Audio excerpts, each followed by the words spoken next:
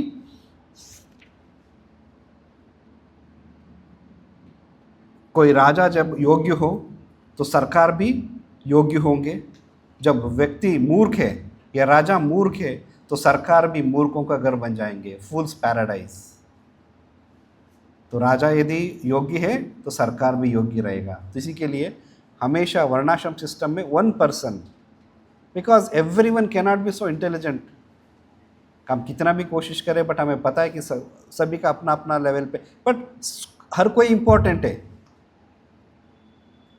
हर कोई इम्पोर्टेंट है। बट उसमें से कोई व्यक्ति होगा जो व्यक्ति है जिनको शास्त्रों को अध्ययन में बहुत ज़्यादा इंटरेस्ट है तो उनको ब्राह्मण कहते हैं। जिस व्यक्ति है जिनको थोड़ा लड़ाई में और दूसरों को रक्षा करने में इंटरेस्ट है उनको क्षत्रिय कहा जाते थे। तो ऐसे योग्य व्यक्ति को चुन के यदि राजा बना दिया जाए तो फिर तो सरकार भी योग्य रहेगा, नहीं ये तो मुश्किल है। बट परंतु प्रभुपाद क्या लिखते हैं, ये सब जो है कलयुग में संभव नहीं है। तभी तो हम देख रहे हैं कितना लड़ाई हो रहे हैं, युद्ध हो रहे हैं। कुछ ही दिन पहले हमने देखा था कि हाँ अब बिल्कुल शांति मीडिएशन का वो दोनों का बीच में शांति प्रस्ताव आ गया, साइन भी कर लिया। अब हम देख रहे कल वापस युद्ध चालू हो गया। आपस में बैठ के जो डिसाइड किए थे उसी को ही वो लोग उसी पे टिक नहीं पा रहे। सो craziness, if a crazy person becomes a administrative head, what will happen? All crazy things only will happen. योग्य व्यक्ति होगा तो योग्य सरकार बनेगा, क्रेजी व्यक्ति होगा तो क्रेजी सरकार बनेगा, उनका डिसीजंस भी ऐसे क्रेजी रहेगा। So this is all diseases in this Kali Yuga. So ideal administration इसको हम एक्सपेक्ट कर सकते हैं, हम उम्मीद कर सकते हैं, शायद नहीं है। परंतु हम क्या कर सकते हैं, हम इस कलयुग का जो धर्म है, युग धर्म है, भगवान का नाम स्मरण करने, नाम संकीर्तन करना है और इस भौतिक जगत से निकलने का देखना है।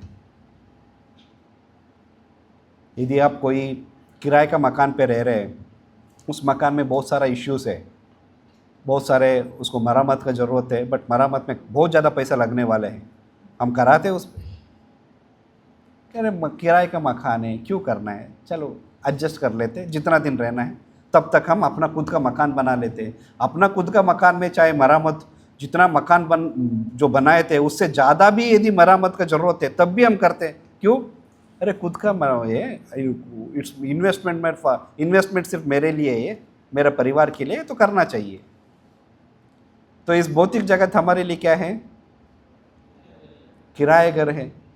तो अब इसमें बहुत ज़्यादा मरम्मत का ज़रूरत है, सरकार का सही नहीं है, एडमिनिस्ट्रेटर सही नहीं है, सही समय पे बारिश नहीं हो रहा है, मानसून मौसम है बट इतना तेज धूप हो रहा है, तो बहुत सारा परेशानियां हैं। तो बट इसका बारे में हम सोच के क्या ही कर सकते हैं। अब मानसून में बरसात नहीं आ रही तो हम कुछ कर सकते हैं, परंतु यदि बरसात चाहिए तो हम यही कर सकते हैं कि हरिनाम संकीर्तन। यज्ञात भवंती पर्जन्या, यज्ञ से क्या होगा, बारिश आएगा। पर्जन्य मीन्स बारिश, और पर्जन्याद अन्न संभवः, बरसात से फिर अन्न का उत्पाद होगा। सो बाय डूइंग हरिनाम, bye chanting the Holi names of the Lord, भगवान का नाम स्मरण करके हम सभी समस्याओं से परिहार कर सकते हैं। तो अल्टीमेटली हम इस मेट्रो रोड में इतना सारे परेशानियां हैं उसको दूर कर सकते हैं, नहीं कर सकते हैं, और उसको सही करने का कोशिश भी हम नहीं करते, क्योंकि हमें पता है ये एक हमारा किराए का घर है, क्यों इतना मातापोड़ी करना है यहाँ पे। छोड़ो सब कुछ, हमारा खुद का घर पे जब जाएंगे तब उस पर जितना इन्वेस्ट करना उतना इन्वेस्ट कर लेंगे। So ultimately this material world is a temporary home for us, एक तात्कालिक घर है। तो इसमें जितना दिन रहना है, जैसे रहना है, एडजस्ट करके भगवान का नाम संकीर्तन करके भगवत धाम जाने के बारे में सोचना है, ना कि इस भौतिक जगत में रह के उसमें मरामत करते रहें। वो there is only one solution to all the problems, you take it to bhakti. Practical demonstration कई हम प्रभुपाद ने ऑर्गेनाइजेशन एस्टैब्लिश इसी के लिए की है। होते हैं ना कि हर किसी को एक डायरेक्शन चाहिए होते हैं, सो डायरेक्शन दिखाने के लिए प्रभुपाद ने और चैतन्य भगवान श्री कृष्ण साक्षात आके संकीर्तन चालू करते हैं ताकि लोगों को डायरेक्शंस मिले, इस कलयुग का लोगों को कि हम भगवत धाम वापस कैसे जा सकते हैं। सो सिर्फ हरिनाम है, इस कलयुग का जो युग धर्म है, भगवान का नाम संकीर्तन है, उसी से ही उसको करने से ही हम भगवत धाम जा सकते हैं, या भौतिक जगत में रहते हुए भी हम इन परेशानियों से ज़्यादा जो भी इस तरीके से जो संकट आते हैं उससे हम परेशान नहीं होंगे। बरसात नहीं आ रहे तो उसका भी कारण है, पाप है। आज देखिए European countries, generally European countries जो है, यूरोप जो है उसका जो देशों में गर्मी नहीं पड़ती थी, अब वो तप रहे हैं, इतना तप रहे हैं, उनका जो पावर स्टेशंस फेल हो रहा है। अपना इंडिया में जो भी इलेक्ट्रॉनिक इक्विपमेंट्स, अप्लायंसेस या एंटायर जो अपना पावर सिस्टम होते हैं ना, पावर ग्रिड होते हैं, ट्रांसफार्मर्स होते हैं, वो सब डिज़ाइन किया होते हैं 50-55 डिग्री टेम्परेचर के लिए। जिस दिन यदि टेम्परेचर 55 से ज़्यादा हो गया, 60 हो गया, सब ट्रांसफार्मर या तो ब्लास्ट हो जाएंगे या काम करना बंद कर देंगे, शॉर्ट सर्किट होंगे। एसी या सब काम, जैसे गर्मी कई बार पीक में है ना, ये एसी भी काम नहीं कर रहा है। एक्चुअली एसी काम कर रहा है बट उसका असर हो नहीं रहा क्योंकि गर्मी इतना ज़्यादा है। वैसे यूरोप में आज के दिन में इतना गर्मी बढ़ रहा है बिकॉज वहाँ पे 20-25 डिग्री से टेम्परेचर ज़्यादा नहीं होते थे, आज 40 डिग्री है। हम सुन के अरे प्रभु 40 डिग्री में ट्रांसफार्मर काम नहीं कर रहे, कैसे हैं? हमारा तो यहाँ पे 45-50 कॉमन है। बिकॉज यहाँ पे ट्रॉपिकल जो देश है भारत है, हम जहाँ रह रहे हैं, तो यहाँ पे हमें यूज टू है, इसी के लिए वो सब इक्विपमेंट्स ऐसे डिज़ाइन है। बट वहाँ का इक्विपमेंट डिज़ाइंड है 20-22-25 degree, 30 degree maximum, but the temperature has reached 40 degrees. So all power stations are failing, people are dying because of heat waves. लोग तो जाके बहुत गर्मी हो रहा था, I think mostly I don't know which country exactly, Switzerland और somewhere, तो गर्मी से बचने के लिए वो नदी में जाके बैठे थे और नदी में डूब के 40 जने मर गए। धूप से बचने के लिए नदी में गए और नदी में डूब के वहाँ पे मर गए। So why all these things are happening, it's all because of our sinful activities. हमने जो पाप कर रहे हैं, इस पाप का वजह से सब कुछ हो रहा है, ऊपर नीचे जो भी हो रहा है। और ये कोई नया नहीं है, ये सब शास्त्र में पहले ही बताया गया है कलयुग में क्या होने वाला है। मंदा सुमंद मतयो मंद भाग्य उपद्रता, उपद्रता मतलब परेशानियाँ, डिस्टर्बेंसेस। सो कलयुग में डिस्टर्बेंस रहेगा। आज बरसात नहीं हो रही, इसके लिए डिस्टर्बेंस है। एक हफ्ते बाद में पता चलेगा कि बरसात ज़्यादा हो गया, उसका वजह से डिस्टर्बेंस है। अतिवृष्टि अनावृष्टि दोनों कॉमन है। सब कुछ बढ़िया चल रहा है तो इनकम टैक्स का कोई नोटिस आ जाते हैं। दुर्भिक्षा करा पीड़ित है। कलयुग में दो ही चीज़ प्रोमिनेंट होगा, क्या है? दुर्भिक्षा करा पीड़ित है। दुर्भिक्षा मतलब दरिद्रता होता है ना, अकाल आ गया, सूखा पड़ा है। और करा पीड़ित है टैक्सेस। सबसे पहले तो इतना एनवायरनमेंट में इतना ऊपर नीचे होते हैं, जो भी थोड़ा बहुत हमने बचाया उसको सरकार ले लेगा, क्योंकि उनका पेट भरने के लिए पैसे चाहिए ना, उनका कोष में पैसा हो तभी तो वो भी कुछ कर पाएंगे, अपना जेब भर पाएंगे। सो दुर्भिक्षा करा पीड़ित है, that's what Bhagavatam says. So ultimately problems will be there. अब हम युधिष्ठिर महाराज जैसे आइडियल चक्रवर्ती सम्राट को भी कलयुग में देखना संभव नहीं है, बट संभव ये एक संभावना ये हो सकते हैं कि भगवान का नाम स्मरण करके ये जो किराए का घर से निकलकर अपना खुद के घर पे शिफ्ट हो जाए। वहाँ पे जाके जो करना करिए, परमानेंट इन्वेस्टमेंट है, वहाँ पे मरम्मत करना है, वहाँ पे जो भी करना है। इसका साथ मैं वाणी को विराम देता हूँ। ग्रंथराज श्रीमद् भागवतम की, विश्व गुरु शिला प्रभुपाद की, निताई गौर प्रेमानंदे। हरि बोल।